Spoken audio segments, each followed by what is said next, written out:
Խորհրդարանում օրը լարված էր, բայց անկեղծ ասած ոչ այնքան, որքան մայրաքաղաքի փողոցներին։ Որովհետև падգամավորները վիճում էին նիստերի դահլիճում, հազարավոր քաղաքացիներ շարունակում էին պայքարել ամենօրյա փոքր, բայց ոչ պակաս ցավոտ ճգնաժամի դեմ Երևանի խցանումների։ Եվ այսօրվա գլխավոր փորձությունը շատերի համար սկսվել էր դեռ աշխատանքի հասնելու ճանապարհին, Իսակովի պողոտայում։ Օրինակ, ինձ համար այս առավոտ աշխատանքի հասնելը դարձավ փոքրիկ ճանապարհորդություն, գրեթե 2 ժամանոց։ Արգավանդի Խաչմերուկից մինչև ավտոկայան ընդամենը 5 կիլոմետր ճանապարհը հաղթահարեցի 1 ժամ 8 րոպեում, որից հետո եւս 1 ժամ էլ Ազատության պողոտա հասնելու համար։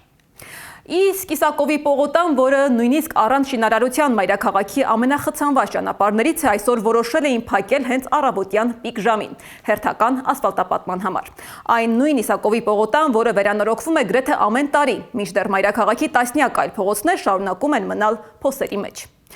Եվ քաղաքացիների գլխավոր հարցը թերևս մեկն է, եթե արդեն որոշել են նորից ասֆալտապատել, գոնե ինչու դա անել այն ժամին, երբ քաղաքի կեսը փորձում է հասնել աշխատանքի։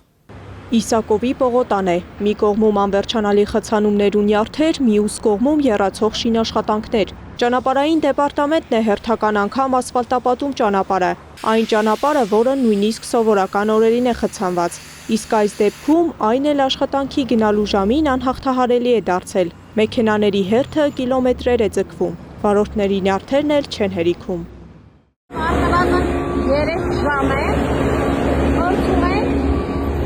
Կիլիկի ավտոկայանից հասնել Արգավանդ։